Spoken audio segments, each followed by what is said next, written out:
Live now. Probably live. What's up, everyone? This is Will Witt here. Will Witt, or not Will Witt Live. No, this is just us going live randomly. It's our 5 billion view anniversary.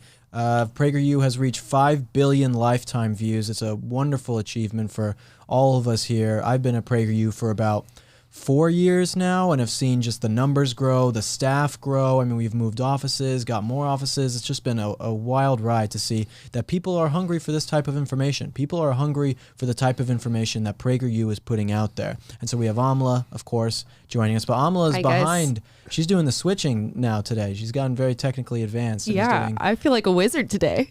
She's doing some extra things. And we also, very special guest, who you guys, I don't know if some of you guys who are watching this have probably never seen this face before, but this is Estrin, who's the executive director of PragerU, very big deal, and he's going to tell us today the story of PragerU. Because I think a lot of you guys, you don't know exactly how PragerU got started, our origins, and really why we do what we do. There's one thing that I think we'll hear all the time, I mean, at least us who go on social media all the time from the left and on Twitter, Instagram, and just hear about us being conservative propaganda and shills and grifters and all these different things. You know, you hear all the different things that the left calls us. And so to hear from Alan, who is basically the start of PragerU, is inspiring in a lot of ways to show why we really do the things we do, why we make the videos we do. So, Alan, without further ado, I would love to hear your side of the story about PragerU's origin.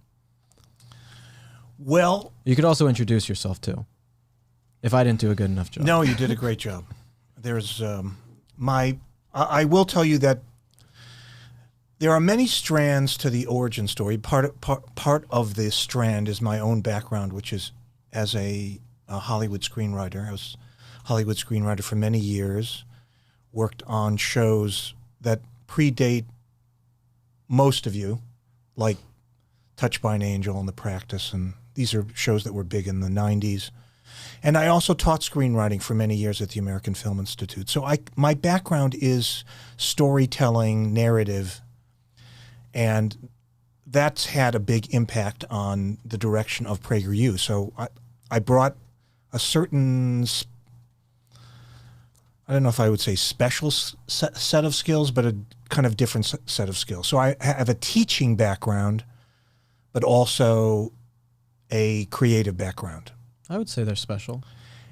The origin story of PragerU is it's kind of a fun story. Which it all started when two people approached me and said that they wanted to create essentially a brick and mortar university along the lines of Hillsdale, but that would promote Dennis Prager's ideas and concepts and Judeo-Christian values.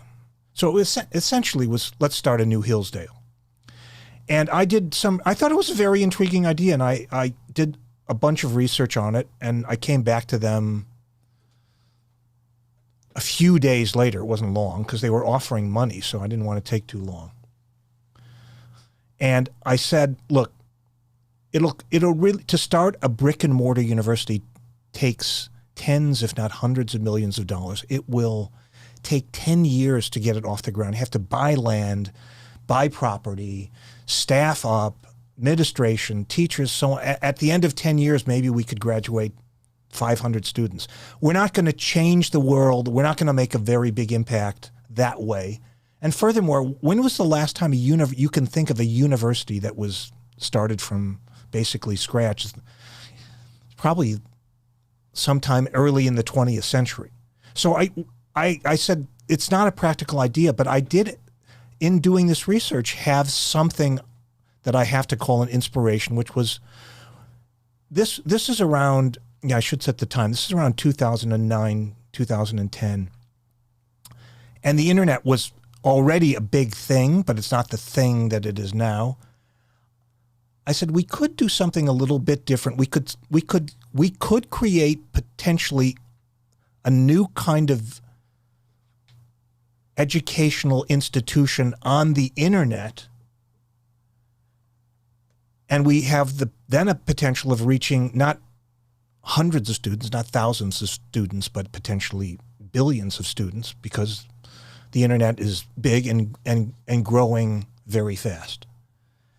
But, and this was the thing that distinguished the effort, there had been at that time a lot of universities had started to put their classes online, but it was a professor essentially standing in front of a blackboard talking for an hour. They had they were just filming classes. And at that point, I had already come to the conclusion that that's not how people consume the internet. It has to, they want to see things visually. It has to be very short. And there was another confluence an idea that had been percolating in my head for a while, and that was that people were constantly complaining that nobody was reading material. You would give somebody a book and nobody would read the book. And rather than, and by the way, as a parenthetical, this is something conservatives do. It is a aspect of the conservative mindset. It's not necessarily a bad thing, but it can be a bad thing. And that is, we complain a lot. We identify problems and then complain about the problems. It's very true. Very true. Talk about the same thing. So I was really tired of hearing this complaint. Nobody's reading anything. So I said, why don't we leverage the complaint into an asset? Why don't we take the best ideas of the finest minds and distill them down to their essence? And if we do that and we create a online learning institution around that concept, maybe we could really do something different. So we take the very best ideas from the very best people we can have and distill them. And the 5-minute concept kind of grew out of that. How long should it be? Well, 3 minutes is not enough to develop an idea fully enough, and 6 minutes is too long. And 5 is just the wonderful, solid number that everybody kind of gets, 5 minutes. So that was it. And I went back to these guys and I said, no to the brick and mortar. Doesn't make any sense. They got that immediately. They didn't want to spend $200 million. I said, why don't you give me some seed money and Dennis and I will make some 5-minute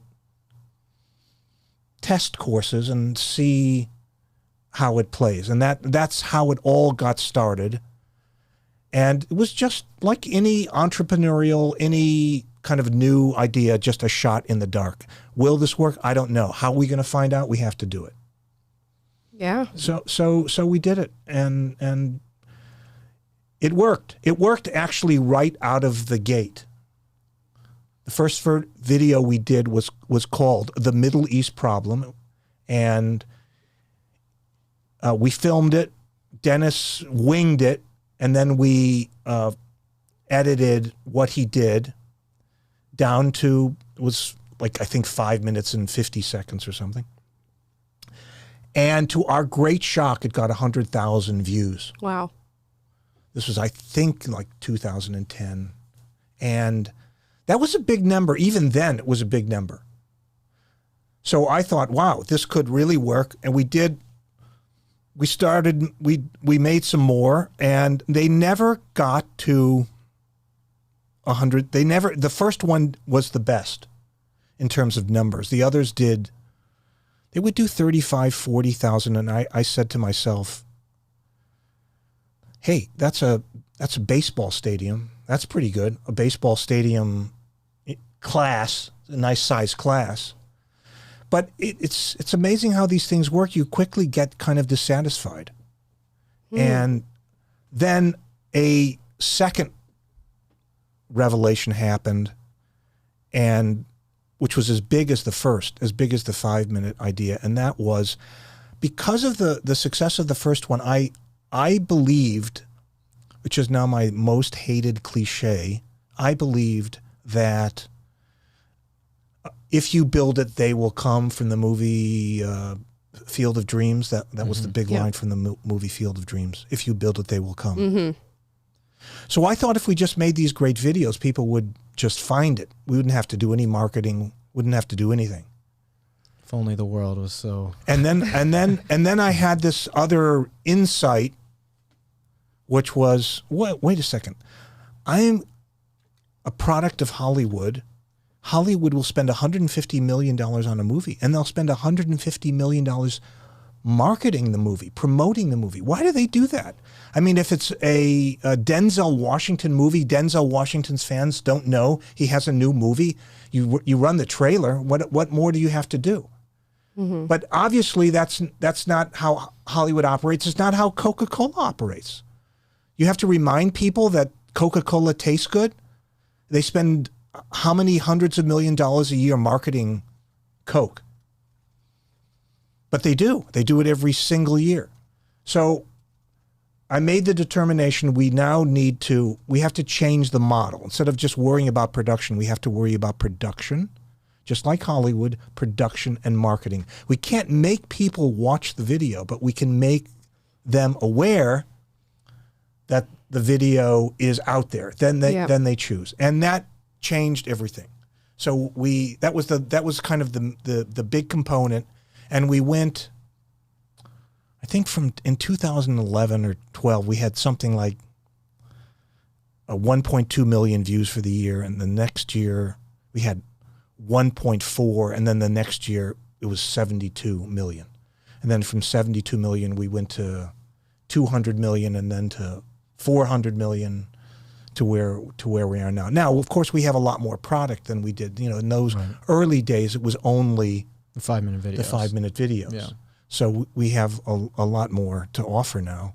Yeah, I think when I was first starting, I think that was right as we hit 1 billion views in beginning of 2017 is when I first heard about PragerU, and we were just hitting 1 billion views. Yeah, it's been an amazing. I mean, the growth is parabolic, as they say. I mean, if you looked at a chart, it just goes, straight up. Yeah, it's exponential. But as you say, and you've been such a big part of this, Will. I mean, it's part of PragerU as any operation does that's succeeding, moves from one plateau to another plateau hopefully you're stepping up. And when you came on board, that was a big step up. We had this concept of having someone out there connecting directly, as it were, one-to-one to the generation of people who are watching the videos. Again, it wasn't part of the original plan. It is wild to think about it that way, because now I think PragerU is pretty synonymous with our student program and with the videos that I do and on really social media, heavy presence. And like back then when I joined and was first starting, even not just at PragerU, but just in conservative circles in general, that kind of internet political commentator type of person wasn't really there. And it was right when I started that those kind of things started blowing up, and it was kind of in all the different organizations too. But at PragerU, I was really the one here, and it's PragerU, not just patting myself on the back here, but I'm saying that, PragerU and everything we were doing was just continuing to rise there. We added fireside chat more frequently. We added the Candace show. Now we have book club and Americanos and Stories of Us, and not even just the main shows. We have all the social media content that we do, which is, getting just as many views and in so many ways as the other stuff too. It's just wild. Yeah, no, it's wild, and it's really, really good. And to have Amala on board now is just another piece of a puzzle that just keeps getting, the puzzle gets bigger, but the pieces keep fitting in a way that's we have grown, and a lot of credit goes to Marissa Streit, who's the CEO of PragerU, of putting all these disparate parts together and making them function well. It's all very positive and very exciting, and which leads me back to your original question, which is why are we doing all this? And there is a meta reason. And the meta reason is we want people to live the best possible life they can. That's really at the core of everything we do. What is the best way for you to live the most productive, happy life? Isn't that what everybody wants for themselves and for the people they love? How do you do that? And there are many, many components to that. I mean, part of it, we believe, is you need to appreciate the entire American experience. How did the country get founded? What were the principles on which it was founded? But not only that, I mean, other issues, philosophical issues, self-improvement issues, all these kinds of things. All the content that we do is educational content. We call ourselves an educational media enterprise, but the education we're offering is a chance for you to help you lead your best possible life.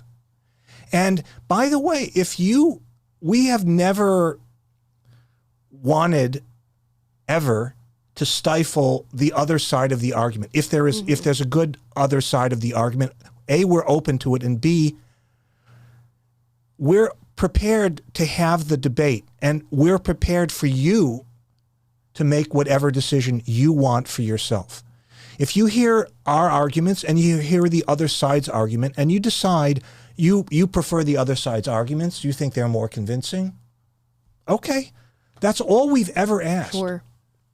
You know, I make this point a lot that there's all the struggles that we've had with, and many obviously conservative organizations have had with YouTube and Facebook.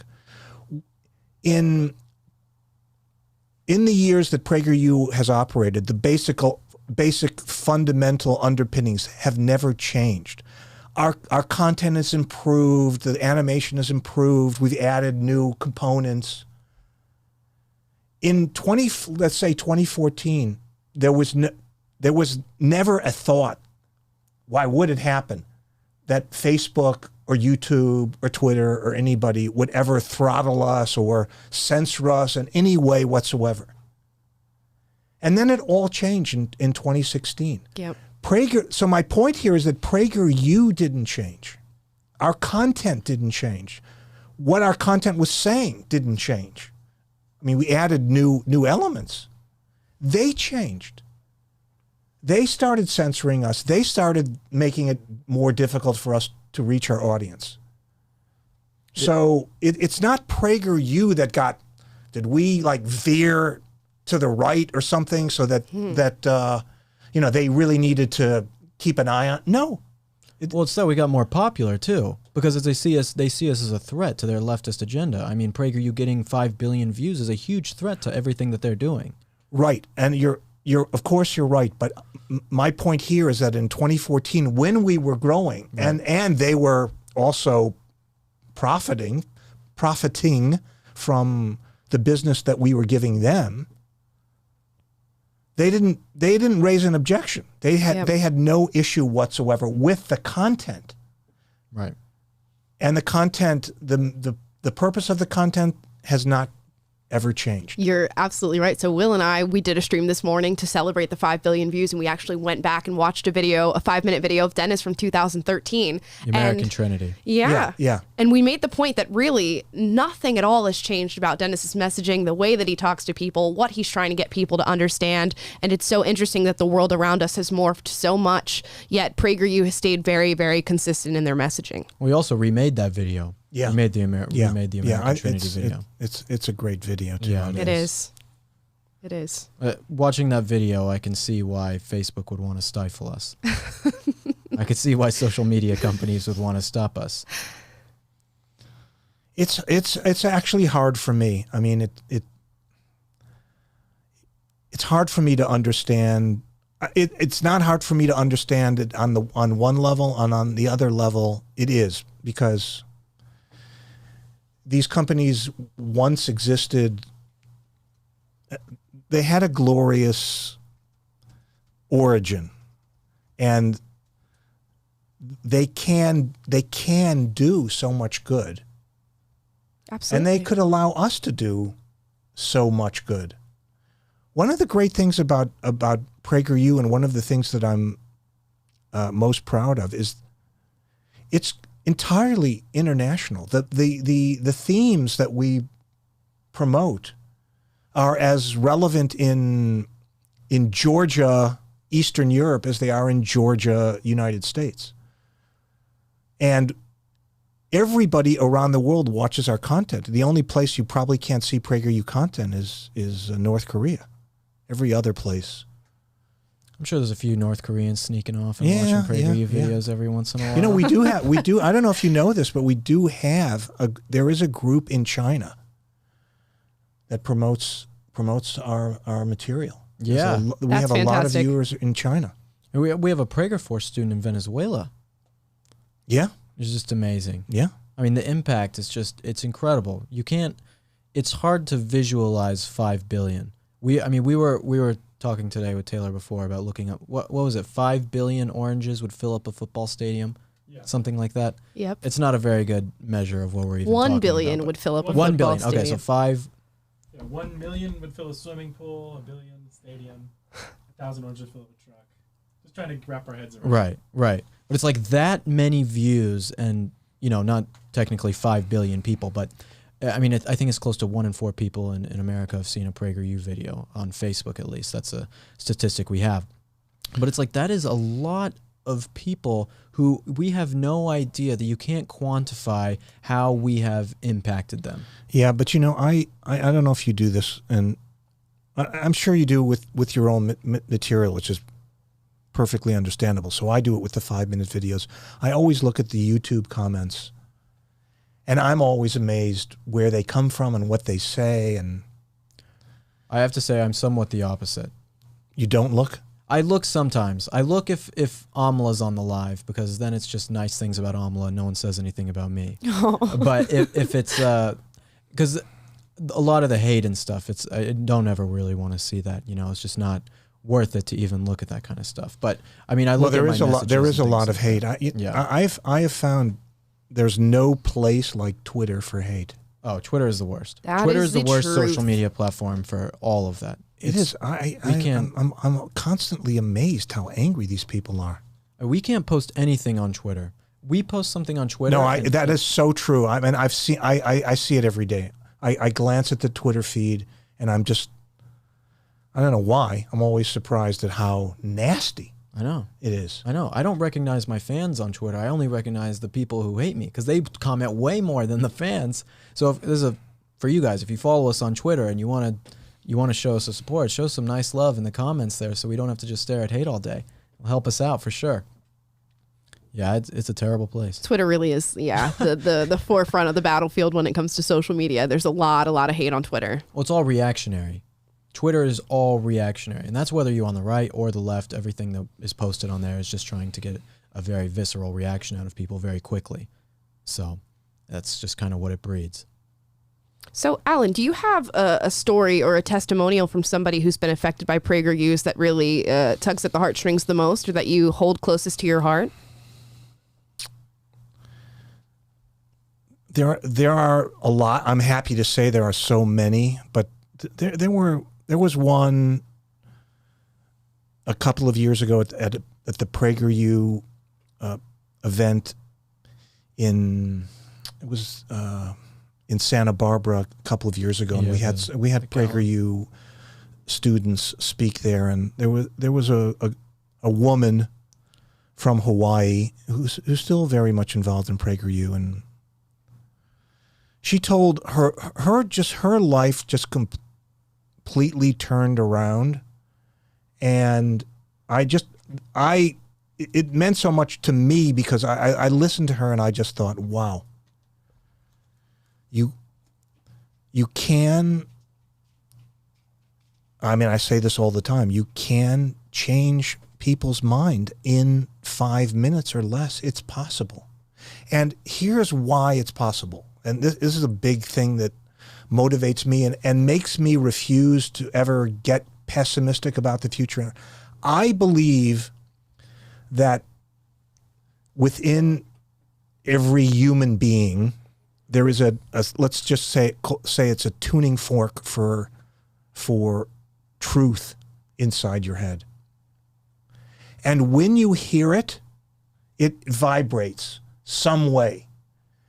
And that changes everything. And what the world that we live in now, and this is why I say what's going on with education, I find to be, I'm not even sure it's borderline criminal. It just may be flat out criminal, like behind bars criminal. Yep.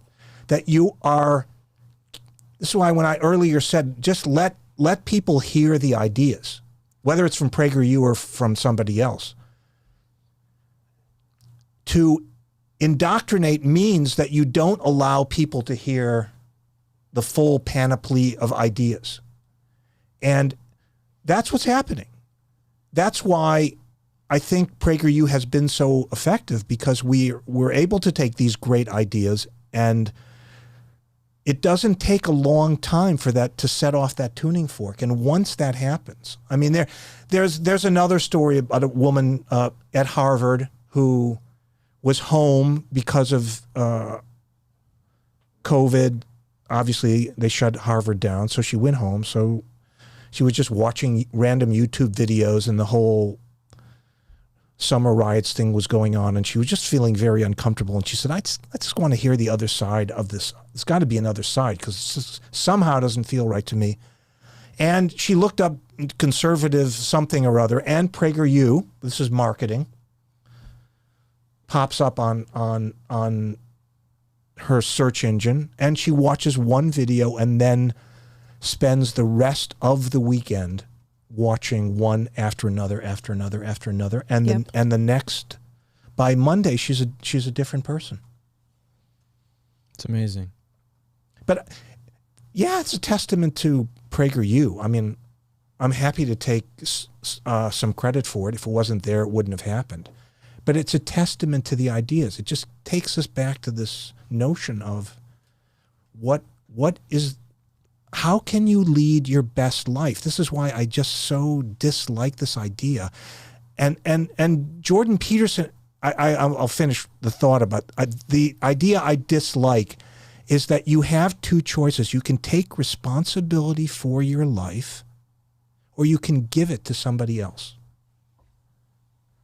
Yep. Do you want to you have one life and you want to give the decision-making possibilities, all the things you possibly could be, to someone else? That's how you lead your best life. You turn it over to, essentially, to the government. That you turn it over to the people who know better than you know how you should live your life. It's so condescending. And it's wrong. It's wrong. And this, I think, it explains the success of, in part, of PragerU, but it also explains the success of people like Ben Shapiro and Jordan Peterson. I mean, you can boil Jordan Peterson down to two words: personal responsibility. Take charge of your life. That's Jocko Willink. I mean, it's all about that. And it all starts with that, by the way. It does.